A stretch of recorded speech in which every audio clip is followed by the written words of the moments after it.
third floor. Go down.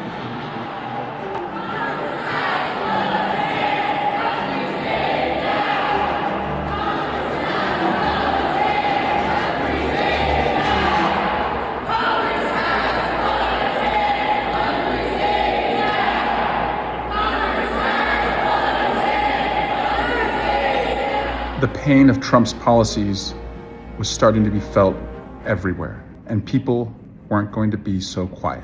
We're hearing about the firing of hundreds of FAA employees. So this could potentially have a huge impact on the Pentagon. So those reviews are still ongoing. Now, we've learned from sources, meanwhile, that the FAA has been undergoing these layoffs and that more than 100 people have been laid off. I'm worried about DOGE making us less safe. When you get rid of the bird flu monitors who protect us, against bird flu and then keep the cost of eggs down, that does not make us economically safe. When you get rid of people at the FAA as planes are crashing in America, that makes us less safe. When you get rid of FBI agents who are supposed to watch out for terrorism, that makes us less safe. When you get rid of people at the CDC who are supposed to protect us from a measles outbreak in Texas, that makes us less safe. So I'm all for efficiency, but I'm also for protecting the people who count on the government. That hat and the vest, I get it.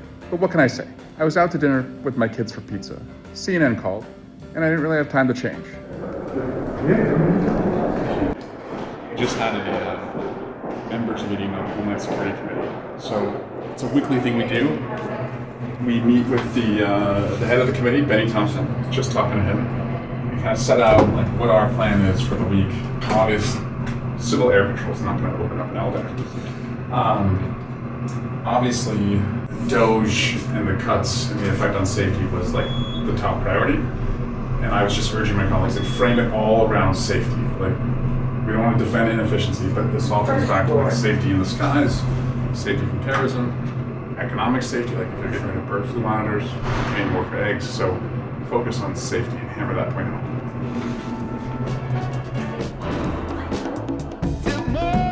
As Trump's wrecking ball continued to hurt Americans and make us less safe, I was hearing more and more from constituents who had never reached out to me before about anything. I knew it was time to have a town hall. I wanted it to be in person, nothing virtual, eyeball to eyeball. Within an hour of announcing it, we were already sold out. 500 seats immediately spoken for. A wait list that would be almost 1,000 people long. What do you think the vibe is? What do people... I think a lot of people want to know what you're doing about the administration and all of these agencies being, cut, funding cut, employees cut, being fired. They just really want to know, what are you doing and what can you do?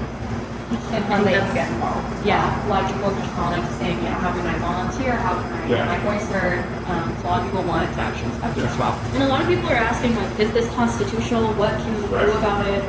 That kind of thing. Town hall night right now. I'm in Union City. This is as I said, one of the biggest cities in our congressional district. I have with me Mayor Gary Singh. Gary, tell us what you're hearing. Thank you so much for Congressman being here this evening. We really appreciate you taking your time out of your busy schedule and attending this town hall meeting. Yes, there's a lot of fear here. They wanted to know if the funding going to go away from the senior citizen and what else is the economy going to growing in the future. What does the future hold for our country? That's right. There's just so many questions out there. So hopefully we address these issues this evening. Thank you so much for coming here. Thanks for inviting me here. Thank you. I wanted to have this town hall tonight primarily to listen to you, to hear from you, but to tell you that I will work to protect you, and we will protect by working together each other. We can do that as a community.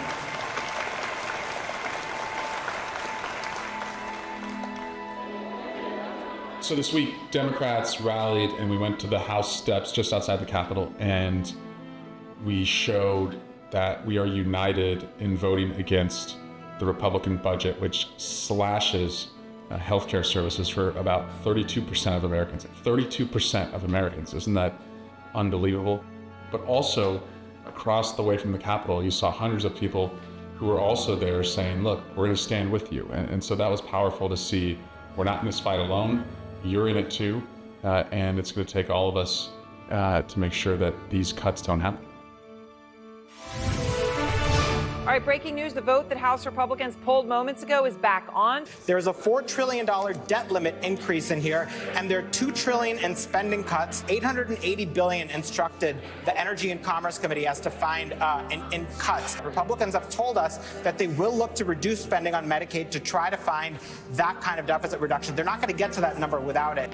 I voted no on the Republican budget.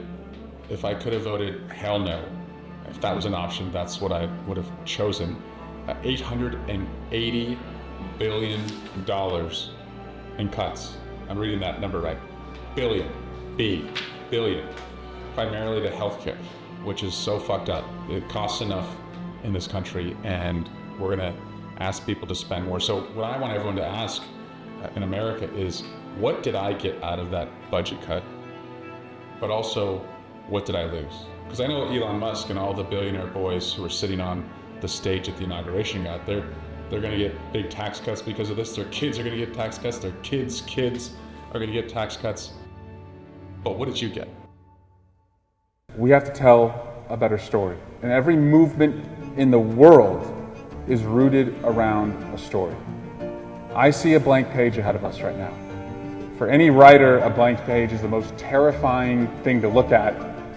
It also can be the most exciting thing. And for our democracy, I welcome every one of your hands to be co-authors with me to tell a better story and write a better chapter for my kids and to create the warm waters for the first woman president of the United States.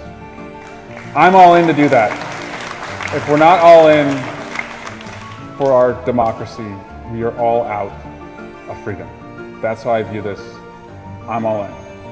All the way to the end, I am all in.